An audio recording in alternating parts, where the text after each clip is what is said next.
The FA Cup is the oldest football competition, raking in over 500 million views and over £450 million in revenue. For many decades, winning the FA Cup was more important than winning the Premier League. But it wasn't always like this. There were a lot of setbacks, such as no rules for the competition, professional clubs refusing to compete in the beginning, and the FA Cup trophy getting stolen. So, how did the FA Cup go from disorganized local competition to one of the biggest knockout football competitions in the world? This is the story of the historic journey through football's oldest competition.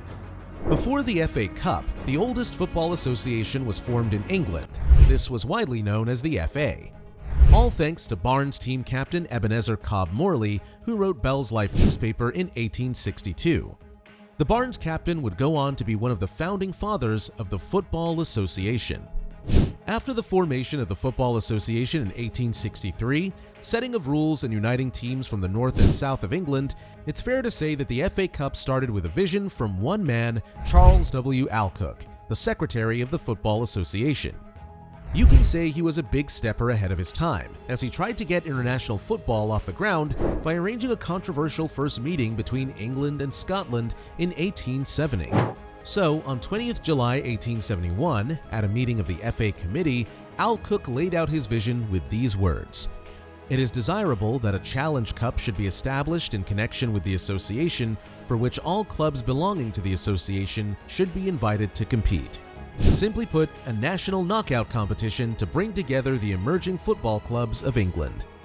Alcock's idea made sense, and this kind of competition would offer clubs a chance to compete for glory and friendly sportsmanship.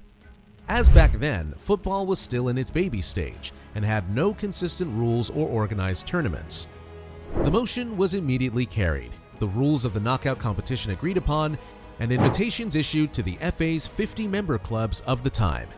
Alcock was ahead of his time. Most clubs thought it was a crazy idea and didn't want to be part of it. So, after further withdrawals, a dozen clubs ultimately took part in a competition that spanned just 13 fixtures, the first games debuting on 11th November 1871.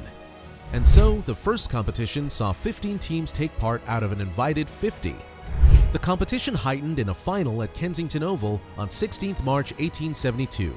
The Royal Engineers playing against Wanderers FC, a side largely made up of old boys of the public schools, notably Harrow, and captained by Charles W. Alcock on their side. It was fitting that the man who brought the idea of the FA Cup was on the winning side and also the first one to lift it. Wanderers FC won the first final, defeating Royal Engineers 1-0, with Morton Betts scoring the historic first FA Cup goal. The cup was presented almost a month later at the Wanderers' annual dinner at the Pall Mall restaurant. The FA gave each player a silk badge to celebrate the victory, and the club presented each player with a gold medal. But a surprising fact was that the only known medal still in existence was bought by the PFA at auction in 2010 for £70,500. So, as a consequence of the win, the Wanderers received a free entry to the following year's final, although this was to be the only year this rule applied. The Wanderers made sure they took advantage of it and went on to retain the trophy with a 2-0 win over Oxford University, then going on to win 5 of the first 7 finals, with Oxford University and Royal Engineers winning the other 2. At the beginning, amateur clubs dominated the early tournaments, but there couldn't be only one team dominating forever, right? So what happened? Professional teams like Blackburn Rovers and Aston Villa began to dominate. But then, before the big boys began to dominate, Blackburn Olympic carried off the trophy in 1883. They broke the order of things and became the first professional club to win the FA Cup in 1883. Then, Blackburn Rovers took it 3 steps further. They made history as the first professional club to win the FA Cup 3 consecutive times.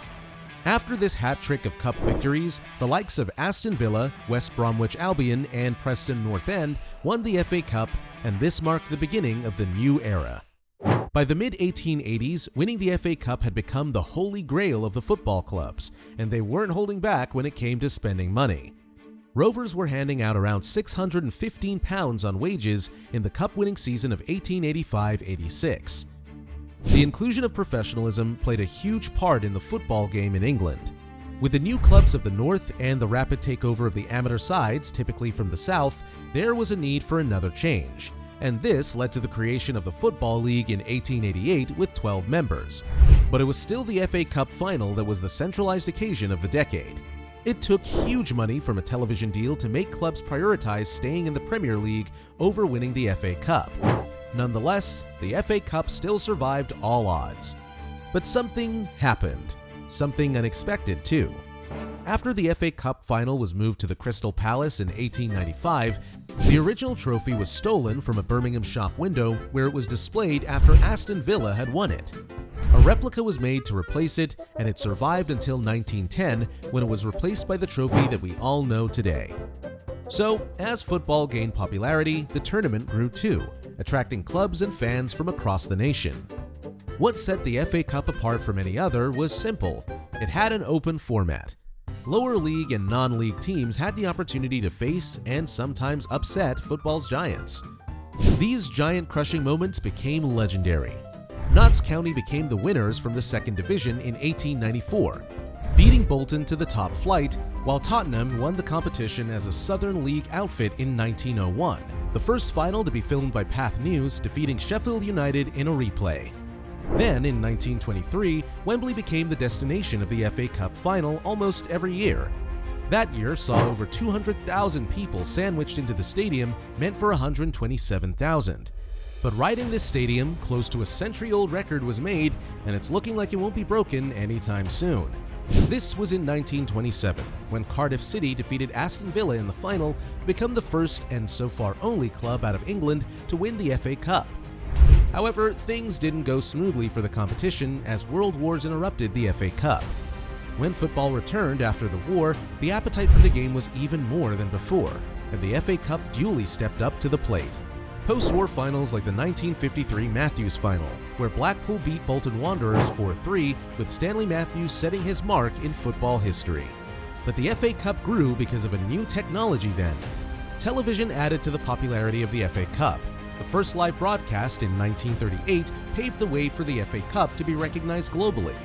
By the 1960s and 70s, the final became a regular event with unforgettable moments like Sutherland's underdog victory in 1983 and Ricky Villa's bedazzling solo goal for Tottenham in 1981. In 2001, a temporary move to the Millennium Stadium strengthened the tournament, and the first final there saw Michael Owen step up to rescue Liverpool from losing by scoring twice in the last 7 minutes to defeat Arsenal. The FA Cup has clubs that have won many cup titles. Arsenal leads with a record of 14 FA Cup titles. The latest was in 2020 under Mike Arteta. Arsene Wenger, Arsenal's legendary manager, holds the record for most wins, lifting the trophy 7 times during his tenure. Manchester United follows with a record of 13 FA Cup titles, their most recent in the 2023-2024 season, followed by Liverpool, Tottenham, and Chelsea, who are tied in third place with 8 FA Cup trophies. But these trophies come with iconic matches, such as Liverpool's penalty shootout win over Chelsea in 2022. Not to forget teams with historic victories like Newcastle in 1955 and Blackburn in 1928. Also, Ben Watson's near-post header to win the 2013 final for Wigan against Premier League winners Manchester City is no exception. How about League One's Bradford City's extraordinary run to the 6th round in 2015, winning at Chelsea's Stamford Bridge? Or non-league Lincoln City's adventures in 2017, beating top-flight Burnley en route to the quarter-final? The truth is, regardless of the rise of international competitions like the UEFA Champions League, the FA Cup has never lost its charm. There's nothing like an old-fashioned cup tie. With over 150 years of legendary history, the FA Cup is more than just a trophy. It's a celebration of the unity in football and the pure love of the game. Who do you think will win the next FA Cup? Could it remain with the big boys of the Premier League, or could it be an underdog story? Let us know in the comments. Share your thoughts below, and don't forget to subscribe to Football's Best.